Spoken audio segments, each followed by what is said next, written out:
Ini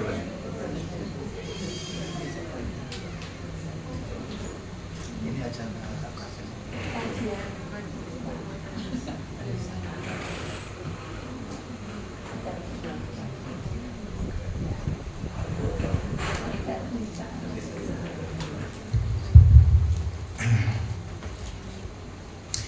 Bismillah. Assalamualaikum warahmatullahi wabarakatuh. Waalaikumsalam warahmatullahi wabarakatuh. Alhamdulillah alladzi bi ni'matihi tatimmus shalihat wa ashhadu an la ilaha illallah wahdahu la syarika lah wa ashhadu anna Muhammadan abduhu wa rasuluh. Ya ayyuhalladzina amanu taqullaha haqqa tuqatih wa la tamutunna illa wa antum muslimun. Amma ba'du, fa inna asdaqal hadisi kitabullah wa khairal hadi hadi Muhammadin sallallahu alaihi wasallam wa syarral umuri muhdatsatuha wa kulla muhdatsatin bid'ah wa kulla bid'atin dhalalah wa kulla dhalalatin finnar. Akhwati fillah, ibu-ibu jamaah majelis taklim An-Nisa yang semoga dimuliakan oleh Allah Subhanahu wa ta'ala. Kepada sahibul bait, semoga Allah Subhanahu wa ta'ala melimpahkan karunia rahmat dan barakah pada keluarga dan kediaman beliau. Tidak ada kata yang patut kita ucapkan pada pagi hari ini selain rasa syukur kita kepada Allah Tabaraka wa ta'ala atas segala karunia nikmat yang telah Allah berikan kepada kita. Salah satu di antara sekian banyak kenikmatan-kenikmatan yang Allah berikan kepada kita dan kita rasakan pada pagi hari ini adalah Allah Subhanahu wa ta'ala memberikan kesempatan dan kemudahan kepada kita untuk duduk sejenak mendengarkan ayat-ayat Allah, mendengarkan sabda-sabda Rasulullah sallallahu alaihi wasallam melalui talabul ilmi bersama majelis taklim An-Nisa. Semoga langkah kaki ibu-ibu, perjalanan ibu-ibu dan niat ibu-ibu untuk menuntut ilmu sekaligus silaturahim, mudah-mudahan semuanya tercatat di sisi Allah sebagai amalan yang diterima dan diridhoi oleh Allah Subhanahu wa ta'ala. Ibu-ibu sekalian, majelis taklim An-Nisa rahimani wa rahimakumullah. Pagi hari ini tema yang diberikan kepada saya diminta untuk menyampaikan tentang birrul walidain. Albir, kebaikan, berbuat baik. Walidain, kedua orang tua. Birrul walidain, berbuat baik, berbakti kepada kedua orang tua. Ibu-ibu sekalian rahimani wa rahimakumullah, agar materi kita tertata dengan baik, tidak melebar kemana-mana, maka materi ini tentang birrul walidain kami bagi menjadi beberapa bagian supaya ngajinya urut dan mudah dipahami. Supaya tidak melebar kemana-mana. Ada beberapa hal yang ingin kami sampaikan terkait seputar birrul walidain, berbakti kepada kedua orang tua.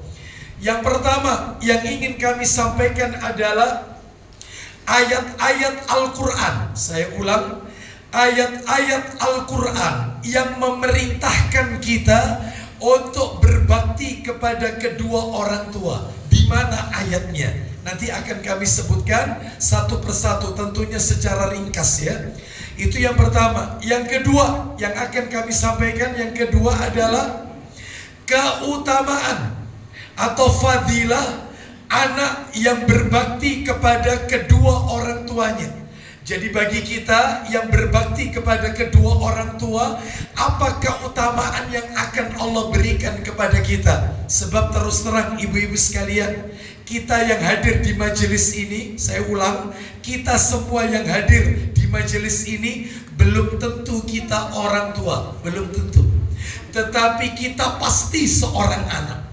Karena kita juga punya orang tua. Sekalipun mungkin sebagian besar ibu-ibu yang hadir di majelis ini sudah berusia lanjut, paling tidak kita sebagai anak punya orang tua.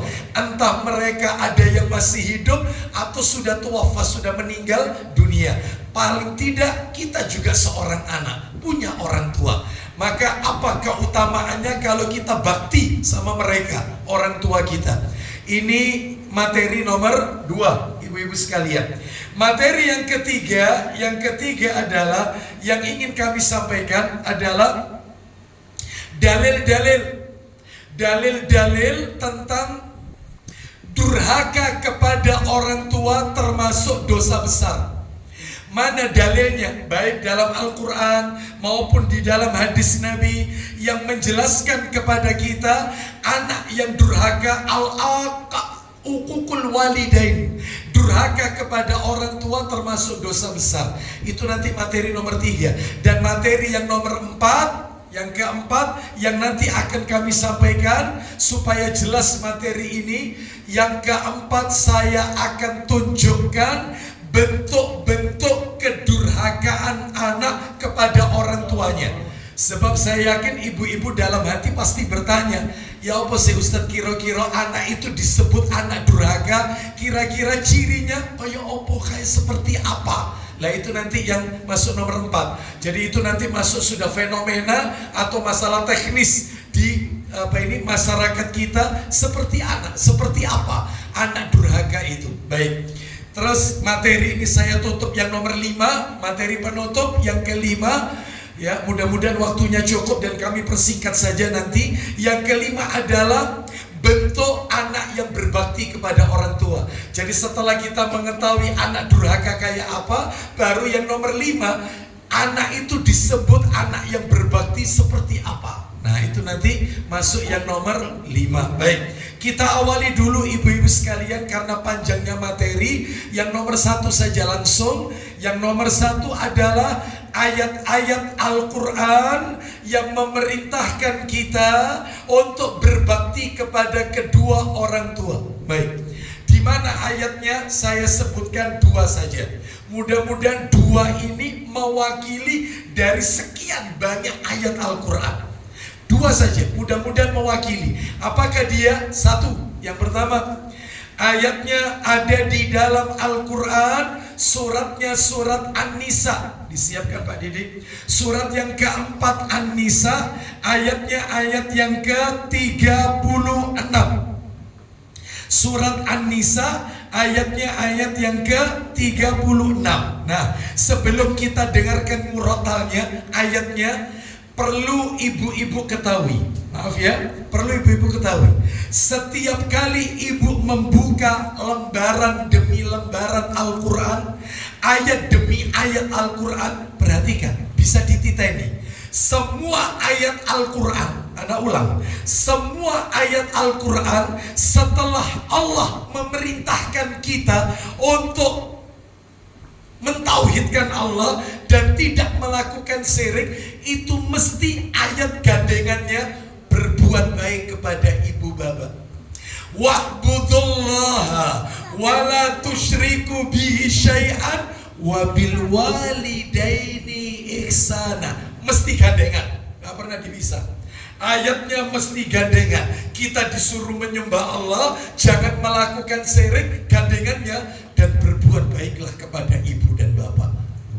Berarti ini istimewa. Sudah disuruh menyembah Allah, disuruh berbuat baik kepada yaitu ibu dan bapak. Berarti antara Allah dan orang tua, Allah fisama, Allah di langit, di atas ars, istiwa alal ars, orang tua di muka bumi, ada keterikatan yang ayatnya sampai mesti digandengkan.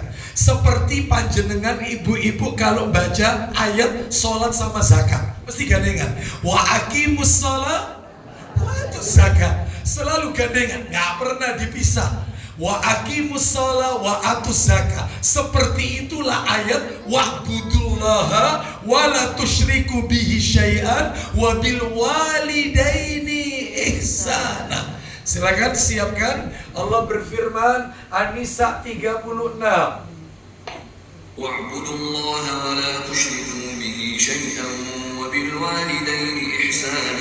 Jelas sekali. Saya bacakan nukilan ayat, tidak semua ayat. Silakan Pak Didi, kita dengarkan terjemahannya. Ayo. Sembahlah Allah dan janganlah kamu mempersekutukannya dengan sesuatu pun. Sembahlah Allah dan jangan mempersekutukannya dengan sesuatu apapun. Gandengannya, Dan berbuat baiklah kepada dua orang ibu bapak. jelas sekali. Ini baru ayat pertama. Saya tunjukkan sekarang yang terakhir, yang kedua. Dalil ayat dalam Al-Quran, kita diperintah untuk bakti kepada orang tua. Yang kedua adalah firman Allah. Insya Allah kita semua pada hafal. Minimal ayat ini familiar di telinga kita. Surat yang ke-17 Al-Isra. Surat 17 Al-Isra ayatnya 23. Kita dengarkan ayatnya. Lihat, ayatnya gandengan lagi.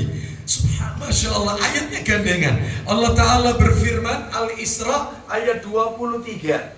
وَقَضَى رَبُّكَ أَلَّا تَعْبُدُوا إِلَّا إِيَّاهُ وَبِالْوَالِدَيْنِ إِحْسَانًا إِمَّا يَبْلُغَنَّ عِندَكَ الْكِبَرَ أَحَدُهُمَا أَوْ كِلَاهُمَا فَلَا تَقُل لَّهُمَا أُفٍّ وَلَا تَنْهَرْهُمَا وَقُل لَّهُمَا قَوْلًا كَرِيمًا. Silakan Pak Didi, silakan. Dan Rabbmu telah memerintahkan supaya kamu jangan menyembah selain Dia. Baik, Allah telah memerintahkan supaya jangan menyembah selain Allah. Berarti kita diperintah menyembah Allah dan tidak menyekutukan Allah. Gandengannya, Dan hendaklah kamu berbuat baik kepada ibu bapakmu. berbuat baik kepada ibu bapak. Ini banyak ibu-ibu sekalian ayatnya dalam Al-Quran. Berarti ini menunjukkan kita disuruh beribadah kepada Allah. Allah di langit, fis sama, istiwa alal ars, istiwa di atas arsnya. Sedangkan kita juga disuruh berbuat baik kepada orang tua yang ada di muka bumi ini. Saya kasih satu lagi ibu-ibu. Saya kasih satu lagi, tapi bukan ayat Quran, hadis Nabi. Yang ibu-ibu juga akan kaget. Bagaimana itu? Coba minta tolong Pak Didi, saya tarhib buat tarhib ini. Nomornya 2501. Insya Allah ibu-ibu sering mendengar hadis ini. Sahih tarhib buat tarhib nomor 2501. Apa kata Nabi? Ridallah fi ridal walid wa sukhtullah fi sukhtil walid. Silakan. Dari Abdullah bin Umar 2501 radhiyallahu anhuma, dia berkata, silakan. Dari Abdullah bin Amr radhiyallahu anhuma, dia menuturkan, Rasulullah SAW telah bersabda, Isinya, keridhaan Allah ada pada keridhaan orang tua. ridhonya Allah bergantung ridho orang tua yang ada di muka bumi. Lanjut. Dan kemurkaan Allah ada pada kemurkaan orang tua. Berarti ini menunjukkan sangat erat keterikatannya Allah dan orang tua. Ini menunjukkan kepada kita bukti betapa besar hak orang tua yang harus kita penuhi. Ini ayat-ayat Al-Quran. Baik, sekarang kita masuk yang nomor 2 yang akan kita bahas. Apa yang kedua? Fadilah, keutamaan. Apa sih keutamaannya anak itu kalau bakti sama abi dan uminya, orang tuanya? Apa yang kita dapatkan? Banyak. Di antara yang bisa kita sebutkan nomor satu ini keutamaannya adalah yang pertama adalah berbakti kepada kedua orang tua merupakan amalan yang paling utama dan paling dicintai oleh Allah Azza wa Jalla. Amalan paling utama dan paling dicintai oleh Allah Azza wa Jalla. Silakan, mana dalilnya? Buka Sahih Targhib wa Tarhib nomor 2478 di awal-awal. 2478 kita dengarkan. Ini semuanya di jilid 5 ya. Sahih Targhib wa Tarhib jilid 5. Karena kitab ini 6 jilid. Baik, silakan 2478 baca. Dari Abdullah bin Mas'ud radhiyallahu an, dia menuturkan. Silakan. Saya pernah bertanya kepada Rasulullah SAW. Apa pertanyaan Ibnu Mas'ud radhiyallahu an kepada Nabi sallallahu alaihi wasallam? Silakan. Amalan apa yang paling dicintai oleh Allah? Ya, saya tanya sama ibu-ibu. Saya tanya, tolong dijawab. Bu, dalam hidup ini yang paling penting itu yang mana? Dicintai Allah atau mencintai Allah? Hah? Yang terpenting dalam hidup ini kita mencintai Allah atau kita dicintai Allah? Dicintai. Lu bukan mencintai Allah. Dicintai. Mencintai. Ibu mencintai. Yang lain dicintai. Iya. Nggak pilih salah satu. Yang dicintai. Mencintai. Yang lain dicintai. Baik, Bu. Banyak orang itu yang mengklaim, mengaku mencintai Allah, tapi belum tentu Allah itu cinta. Berarti yang terpenting, sebagaimana kata pepatah bahasa Arab yang disebutkan, yang terjemahannya kurang lebih, banyak orang yang mengklaim mencintai Laila, tapi belum tentu Laila menaruh hati pada orang itu.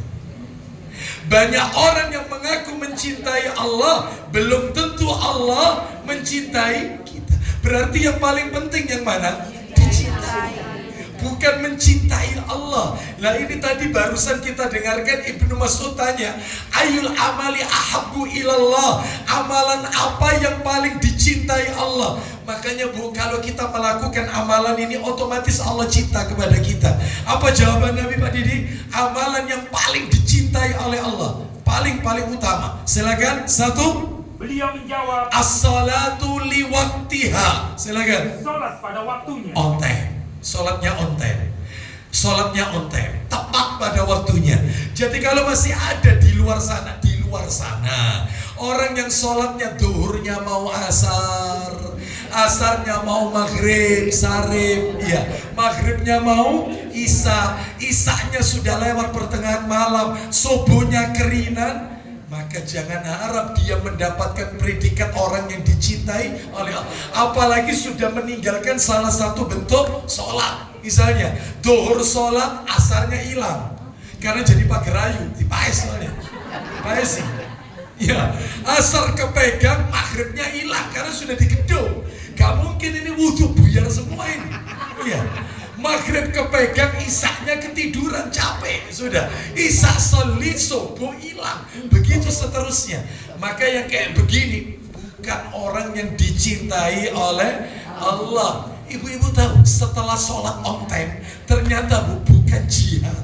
Amalan yang paling dicintai Allah. Lanjut, apa kata Ibnu Mas'ud? Summa ayyun. Silakan. Saya bertanya, kemudian apa? Apalagi wahai Rasulullah, amalan yang paling dicintai Allah selain sholat on time. Apa jawaban Nabi? Beliau menjawab, Birrul walidain. Silakan. berbakti kepada kedua orang tua. Bu, ternyata berbakti kepada kedua orang tua menempati ranking kedua setelah sholat. Bayangkan, ternyata setelah sholat ini bukan zakat, amalan yang paling dicintai Allah, bukan saum Ramadan, bukan haji, bukan umrah, bukan jihad, bukan. Ternyata bakti sama orang tua. Terus terakhir baru Ibnu Mas'ud bertanya, summa ayyun, lalu amalan apa lagi? Silakan. Lalu saya bertanya, kemudian apa? Kemudian apa lagi wahai Rasulullah? Nabi bersabda, yaitu al-jihadu fi sabilillah. Silakan. Beliau menjawab, berjihad di jalan Allah. Padahal orang jihad di jalan Allah kalau tewas, gugur di medan peperangan, syahid ini, tapi masih kalah dengan amalan birrul walidain. Karena birrul walidain bagian daripada jihad. Baik, itu yang nomor satu ya, keutamaan nomor satu, amalan yang paling dicintai oleh Allah. Sekarang keutamaan yang kedua, keutamaan nomor dua. Anak itu kalau bakti sama orang tuanya, maka rezekinya akan digelontor sama Allah. Pintu-pintu rezeki akan dibuka. Bu, mohon maaf, gak ada ceritanya anak durhaka kepada orang tua, hidupnya fine-fine saja, uripe enak, gak ada ceritanya. Kalau ibu pernah menemukan di masyarakat, dia sama orang tua gak bakti, ternyata hidupnya sugih, rumah besar, mobil mewah, uang tinggal buka dalam almari, kaya raya. Itu namanya istidraj. Apa itu istidraj? Jebakan berupa limpahan rezeki tapi untuk mengadab dia. Semakin dia maksiat, gak soli, gak pernah ke masjid, gak pernah baca Quran, sama orang tua durhaka, uripe enak. Itu namanya istidraj. Sama Allah dilulu, tapi untuk diadab oleh Allah. Saya kalau boleh mengumpamakan seperti orang punya tambak bandeng. Ibu-ibu lihat orang punya tambak bandeng, ketika bandeng itu masih kecil, nener namanya, itu kan sama petani tambak tiap hari dikasih makan. Terus begitu bandeng ukuran besar, ukuran tertentu, ujung-ujungnya bandeng itu kemana? Pasar, tempat pelelangan ikan. Ujung-ujungnya nasib akhirnya bandeng, penggorengan, sering. Seperti itulah orang, tidak pernah ke masjid, maksiat, sama orang tua durhaka, tidak pernah puasa Ramadan, Quran ditinggalkan, sama Allah rezekinya digelontor. Tapi tak ada, tak goreng kau nanti di akhir. Kita kan tidak pengen yang kayak begini. Yang kita inginkan ini sekalipun sedikit tapi barokah. Ibu-ibu pilih mana? Mana lebih enak? Lebih baik kita punya uang 1 miliar tapi barokah daripada 1 juta tapi tidak berkah. Oh, pasti Ustaz. Pasti kalau itu. 1 miliar? Iya, betul ya? Itu yang dipilih kan? Soalnya kalau saya ngomong, Bu, lebih baik punya uang sedikit tapi barokah, pasti komplain. Ya enggak Ustaz, soge tapi berkah. Makanya saya tanya, punya 1 M tapi berkah daripada 1 juta berkah. Betul tidak? Mudah-mudahan Allah berikan kita rezeki. Kita lanjutkan. Ternyata anak bakti dengan orang tua itu pembuka mafatihur rizq, pembuka pintu rizki. Mana dalilnya? Ayo dibuka Sahih Targhib wa Tarhib nomor 2488 2488. Coba minta tolong baca dari Anas radhiyallahu an. Silakan. Dari Anas Iya. bin Malik radhiyallahu an yang menuturkan, Iya.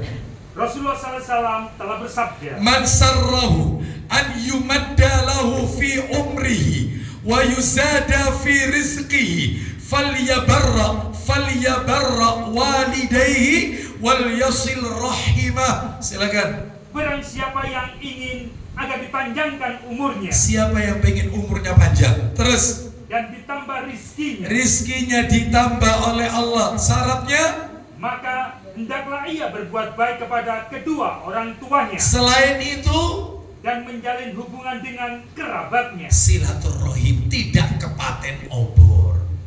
Nah itu syaratnya. Oleh karena itu mudah-mudahan dimudahkan oleh Allah Azza wa Jalla sehingga kita mampu melakukan amalan-amalan tersebut. Sekarang saya tunjukkan satu lagi keutamaan birrul walidain, berbakti kepada kedua orang tua. Saya tambah, sebenarnya keutamaannya banyak Bu, banyak keutamaannya. Saya tambahkan satu lagi aja. Apakah dia keutamaannya? Bu, mohon maaf, berbakti kepada orang tua ini Bu, terutama sama ibu. Bukan berarti saya kalau ngomong ini terus saya memperingati hari ibu hari ini. Nggak ada hari ibu, nggak ada. Iya, nanti 12 November hari ayah, 22 Desember hari ibu. Kalau hari ibu tiap hari ibu. Iya, tiap hari ibu, tiap hari ayah. Kan gitu ya. Baik. Jadi nggak ada ibu diperingati setahun sekali, nggak ada. Setiap hari itu hari ibu, miliknya Umi. Kan gitu ya. Baik. Sekarang saya tunjukkan nomor 3 nih. Anak itu kalau bakti sama orang tuanya, anak bakti, otomatis dosanya luntur. melunturkan dosa. Ustadz, itu dosa apa? Dosa besar. Otomatis dosanya luntur, dosa besarnya otomatis. Maaf. Anda bisa jadi Anda istighfar tiap malam, tahajud kepada Allah, bersolat menghadap Allah, tahajud, minta ampun kepada Allah, bisa jadi nggak dikabulkan. Tapi Anda bakti sama orang tua, langsung luntur dengan sendirinya, otomatis. Mana dalilnya? Minta tolong Sahih Targhib wa Tarhib nomor 2526 2526 dari sahabat, silakan. Dari 2526 ada seorang laki-laki bertanya kepada Nabi, yang paling bawah. Seorang, iya betul ya, silakan. Ya silakan. Dari Maimunah istri Nabi radhiyallahu anha, silakan. Dari Maimunah radhiyallahu anha. Terus. Ada seorang laki-laki mendatangi Nabi Sallallahu Alaihi Wasallam seraya berkata. Laki-laki ini berkata kepada Nabi, apa kata laki-laki ini? Ya Rasulullah, inni adnabtu dzamban aziman. Silakan. Sesungguhnya saya telah melakukan satu dosa yang sangat besar. Saya telah melakukan dosa yang sangat besar. Dan dia tidak ngaku dosa apa itu. Yang jelas dosanya dosa besar yang dia lakukan. Terus lanjut. Apakah saya masih bisa bertaubat? Orang ini tanya kepada Nabi, fahalli min taubati, apakah masih ada pintu taubat untukku? Ini dosa besar loh ini. Dia minta taubat. Apakah taubatnya ini diterima Allah? Ibu-ibu tahu jawabannya Nabi. Anda akan kaget kalau dengar jawabannya Nabi. Kok kayaknya tidak ada korelasinya, nggak ada hubungannya. Ternyata nanti saya jelaskan ada korelasinya. Silakan, apa kata Nabi? Maka beliau menjawab. Lihat, orang ini habis melakukan dosa besar, malah Nabi bertanya, halaka min ummin. Silakan. Apakah kamu punya ibu? Ibu masih hidup enggak? Orang ini habis melakukan dosa besar loh. Malah Nabi tanya, ibumu masih hidup apa tidak? Terus jawabannya laki-laki itu? Ia menjawab. Silakan. Lah. Tidak. Ibuku meninggal. Terus Nabi tanya yang kedua, belum dijawab. Nabi tanya lagi yang kedua. Fahalaka min kholati, bukan amati, kholati. Fahalaka min kholati, silakan. Beliau bertanya, apakah kamu punya bibi atau saudara ibu? Nah, apakah kau punya tante atau mungkin kalau sebagian orang kita, orang Indonesia, bude bule tapi dari ibu, saudara kandungnya ibu, bukan bapak. Kalau bapak amati, amma. Ini kholati. Ya, yang dari ibu bukan dari bapak. Apa kata laki-laki itu? Ia menjawab, iya. Iya, aku punya tante, aku punya bibi yang dari ibu. Kata Nabi, kalau pengen dosa besarmu diampuni Allah, tobatmu diterima, fabirroha. Silakan kata Nabi. Beliau bersabda, maka berbaktilah kepadanya. Maka baktilah kamu sama tantemu, dosamu luntur diampuni. Tolong yang jadi punya ponaan, yang punya ponaan di sini, sama kholati ojo medit-medit. Yang punya kholati di sini. Ustaz, anak punya kholati ini sesuka ben utangan Ustaz. Terus tidak tahu bayar Ustaz. Ada kholati yang model kayak gini? Ada. Ya. Maka tetap ya diberikan bantuan kalau kita tidak ada ya kita tolak dengan cara yang baik seperti itu. Tapi tetap kita bantu atau mungkin minimal kita doakan. Mudah-mudahan urusannya kholati dimudahkan sama Allah. Sebab banyak keponakan zaman sekarang kholatinya kalau datang gak pernah digubris, gak pernah ditanya kholati khair, sehat kholati, ya apa kholati, enggak. Asik kholatinya dodok, asik main HP dia. Ditanya ke khairtan, enggak pernah ditanya. Sudah tidak peduli, padahal bakti sama tante melunturkan. Berarti Ustaz, sebentar Ustaz, berarti kalau laki-laki tadi ketika ditanya oleh Nabi, kau punya ibu tidak? Terus laki-laki tadi misalnya dia jawab, iya ibunya masih hidup, berarti bakti sama ibu melunturkan dosa. Ya. Sayangnya laki-laki tadi jawab ibunya sudah. Makanya Nabi tanya ke kholatinya, punya kholati tidak? Andai kata dia ibunya hidup, maka disuruh bakti sama ibu. Berarti bakti sama ibu melunturkan dosa besar. Ustaz, lah kalau bakti sama abi Ustaz, memang betul dapat pahala, tapi bukan yang ini pahalanya. Pahalanya melapangkan rizki, dicintai oleh Allah. Khusus yang dari jalur ibu melunturkan dosa, khusus yang dari jalur ibu. Ibu paling. Coba ya. Ini menunjukkan kepada kita, jangan beli hatta dia itu suka goda kita. Botonya, dia mau nyapa kita kena boto. Iya, iya. Bagi-bagi warisan, kon sang ponaan. Kon mulai cilik tak mau ngambil kita orang. Mau warisan soalnya. Coba ada bagi-bagi warisan. Itu sang ponaan. Berarti silaturahimnya ada maunya apa tidak? Berarti yang kayak gini, apa tetap anak jalur? Tetap. Karena bisa meluntur, meskipun greget, apa greget? Gemes. Ya.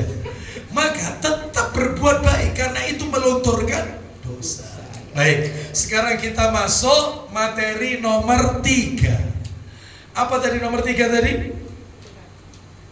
Masih ingat yang mau saya sampaikan nomor 3? Masih ingat nggak?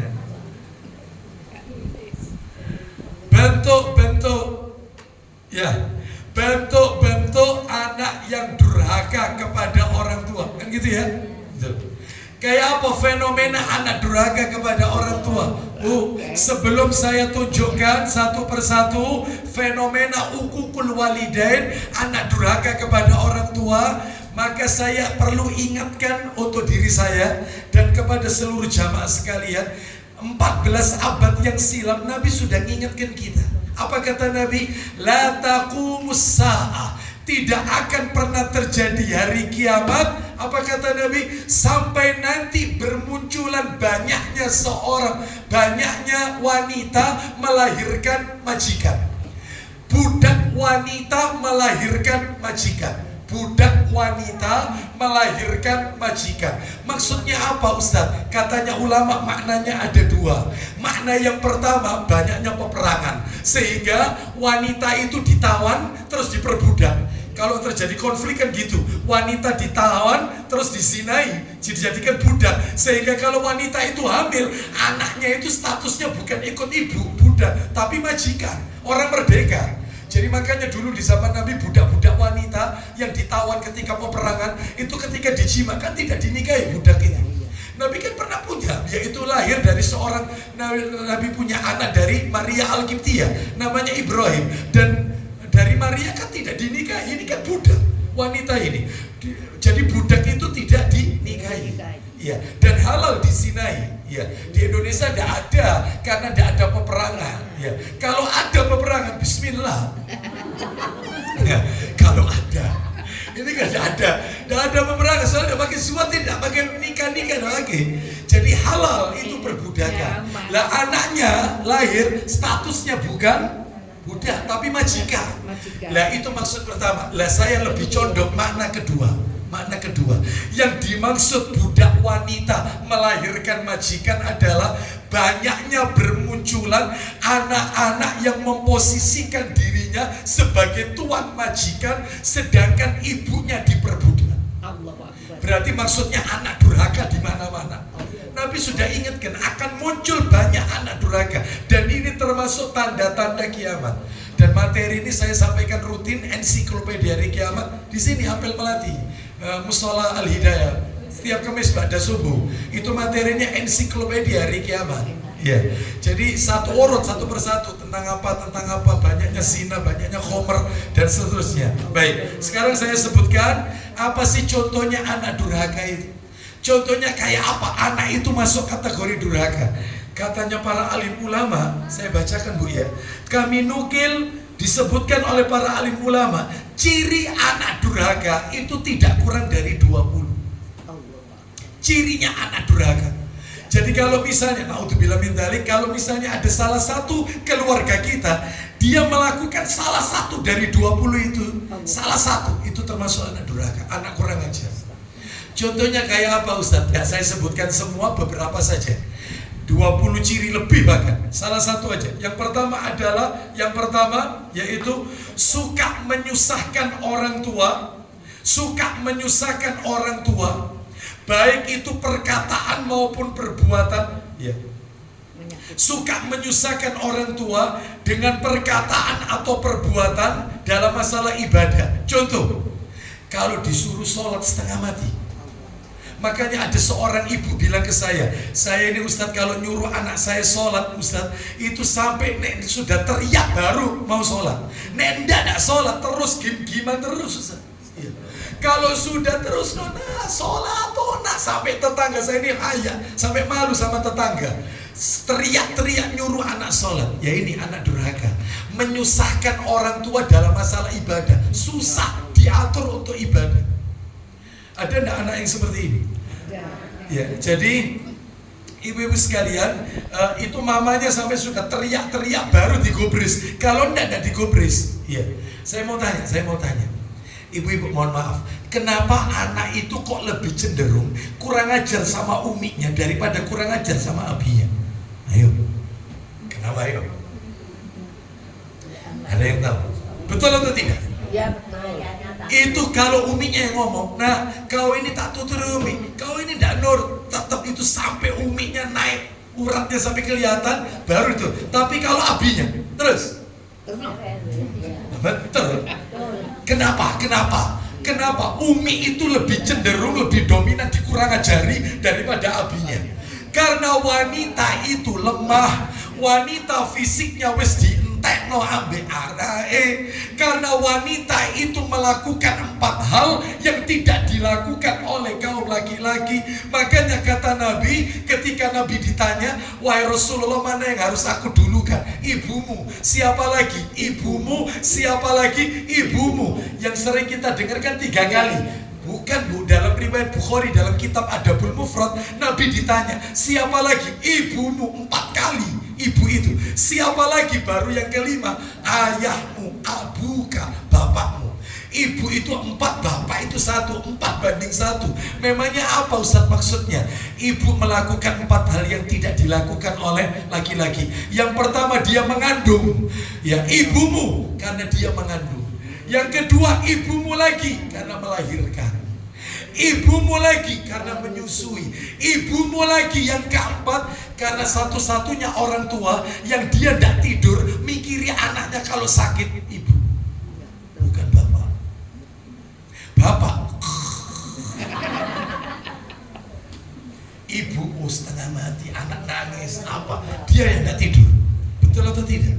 Makanya 4 kali itu yang tidak dilakukan oleh bapak. Ibumu seperti itu. Baru kemudian bapakmu. Oleh karena itu ini menunjukkan kepada kita, berarti karena wanita, apalagi kalau anaknya lebih dari 1, anaknya 3, 4, 5, terkuras energinya melahirkan, mengandung, melahirkan, menyusui, mengandung, melahirkan, menyusui, terkuras sehingga potensi dikurang ajari lebih besar sama uminya. Nggak nurut anak itu lebih besar ke uminya daripada sama abinya. Abinya kalau sudah gini, terus takut, iya.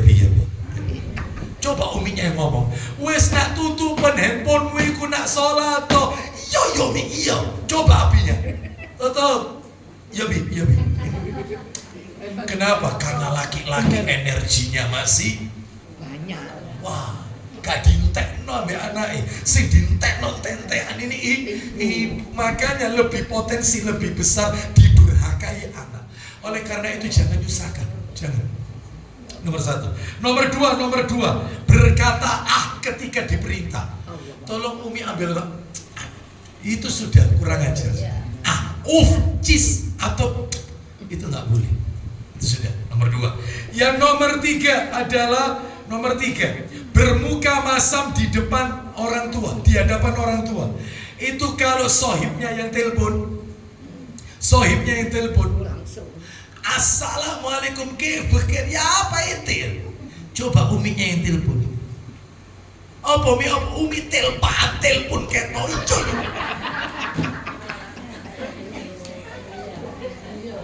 Ya, betul ya? Kayak rusuh. Ya, coba. Iya, kalau sama sohibnya, luar biasa, semeringa. Begitu uminya yang telepon, iya mi, umi ki, iya. Ya, baik. Kita lanjutkan. Terus yang keempat diantaranya yaitu suka mengejek dan terkesan membodohi. Umi ini gaptek, abi ini jadul, Lola loadingnya lambat, Abi Umi ini ketinggalan zaman. Uminya baru diajari ini Instagram. Umi rodo anu apa ini? Rodo kan apa ini? Gaptek. Bukan ya. Gaptek. Kepingin punya Facebook, kepingin punya IG, kepingin TikTokan. Ya apa ini kira-kira? Gaul, Umi gaul. Yo, apa nak nek IG? Ini kan sudah tak ajari sih, ya wis kok iya. Lupa namanya orang tua, lansia lanjut usia, lali lagi iya.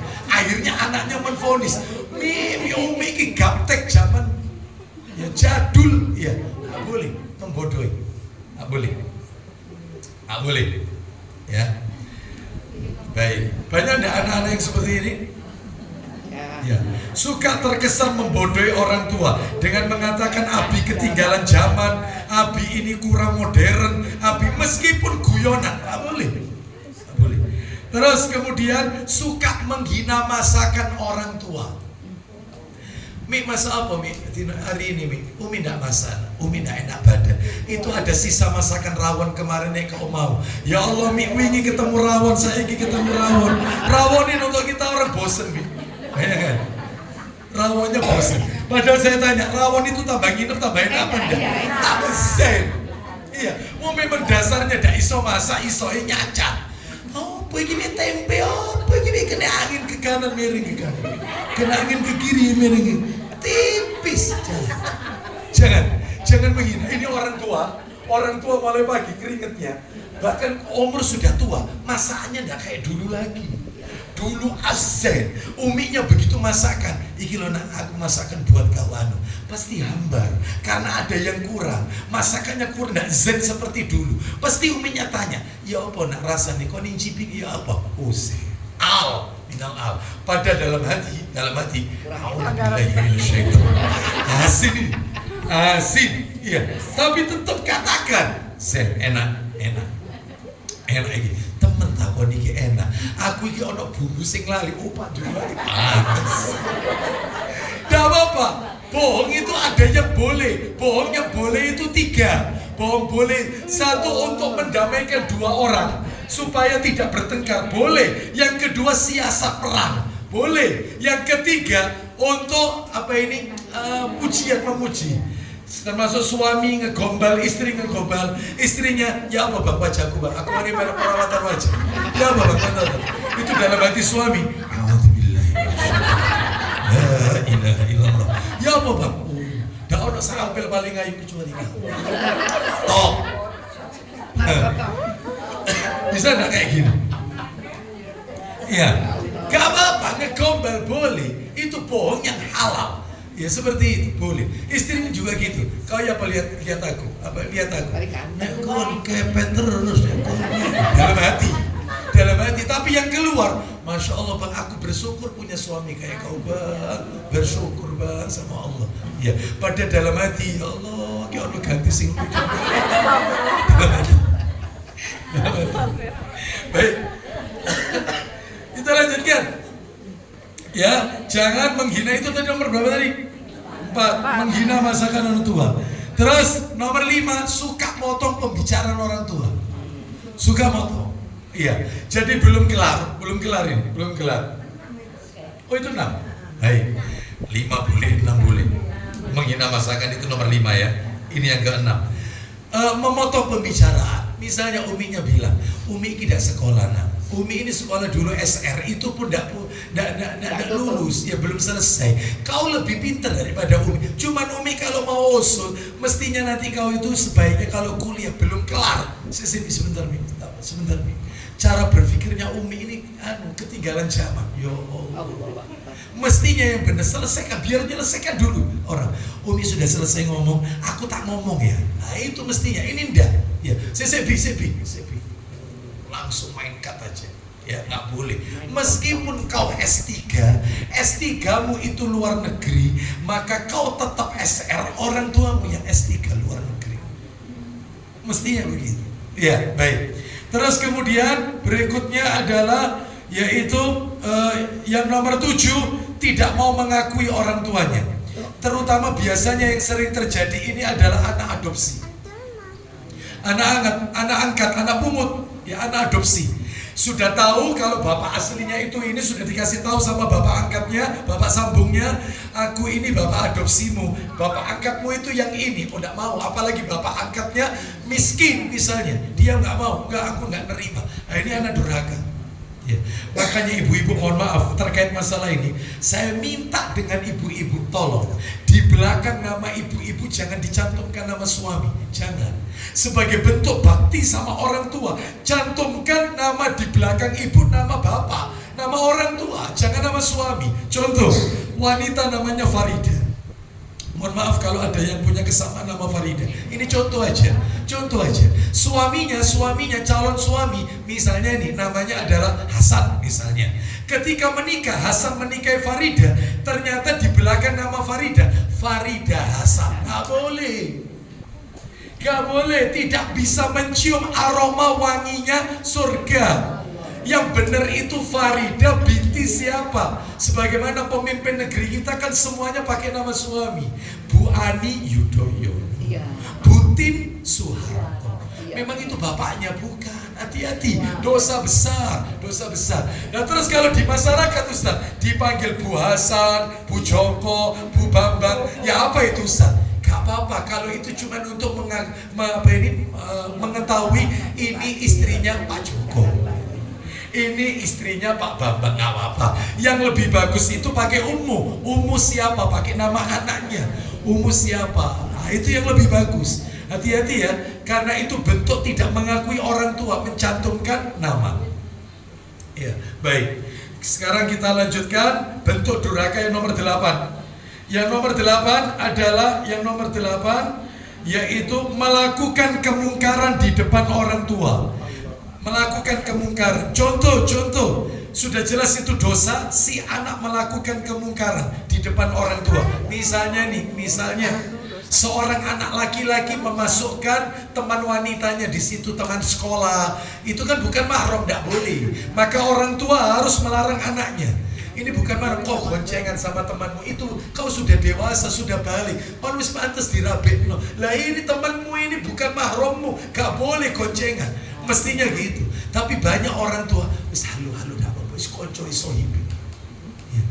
Belajar kelompok, laki perempuan campur baur, itu di rumahnya nggak boleh. Laki-laki sendiri, perempuan sendiri. Ini berarti kemungkaran, termasuk kemungkaran. Termasuk diantaranya lagi adalah suka mencemarkan nama baik orang tua. Contohnya, anaknya utang di mana-mana yang nutupi orang tua. Ya. Nanti anaknya kena narkoba yang nebus orang tuanya. Jadi nama baiknya orang tua ini tercoreng. Gara-gara perbuatan perilaku anaknya. Seperti itu. Ya, terus masih ada lagi. Yang terakhir yang bisa kami sampaikan adalah orang tua selalu dijadikan alasan atas udhurnya. Anak sekarang ini kalau telat sekolah, selalu jawabannya kalau ditanya gurunya, kamu kok telat kenapa? Mesti jawabannya, aku tadi disuruh mama. Padahal mamanya tidak nyuruh. Jadi orang tua selalu dijadikan bemper alasan. Itu termasuk anak durhaka. Termasuk nggak boleh. Oleh karena itu maka sebuah kesalahan dari orang tua ketika didik anak itu adalah ketika anak itu masih kecil, selalu anak itu kalau nangis dia tidak pernah orang tua menunjukkan kesalahan anak itu. Selalu yang dia katakan supaya anak itu diam, tidak nangis, temboknya nakal ya, mama pukul nak ya. Oh kodoknya nakal, kodoknya tak pukul ya. Yang nakal tembok, yang nakal kodok. Akibatnya ketika dia dewasa, dia tidak paham kalau melakukan kesalahan, selalu dilemparkan ke orang lain. Bukan saya, itu yang salah. Makanya sebagai orang tua anak itu mulai kecil, ketika anak itu nangis misalnya nih, lari-lari nangis, habis jatuh nangis, maka kita katakan, mama dari tadi sudah bilang, ini licin, ojo lari-lari. Maka ini efek yang kau terima, maka ojo nangis, ini kesalahan kau, tunjukkan kalau dia salah. Sehingga kalau besok besar dia melakukan saya yang salah. Itu tidak melontarkannya karena mulai kecil dididik salah. Itu terus mulai kecil dididik jauh sama agama. Contoh, anak itu seringkali ditakuti sama orang tua. Kau nek nakal-nakal ditembak Pak polisi biasa gitu. Yang kedua, kau nek nakal nanti digigit sama setan. Terakhir nomor 3, kau nek nakal tak anggap Pak Ustadz kamu. Jadi seakan-akan polisi, setan, Ustadz ini makhluk yang sama. Makanya banyak anak tidak mau ke masjid, tidak mau datang tanya ke Ustadz, karena mulai kecil dididik konek nakal tak ada Pak Ustadz. Makanya banyak yang tidak bisa ngaji. Kenapa? Malu untuk ngaji karena suka ditakut-takuti dengan Ustadz.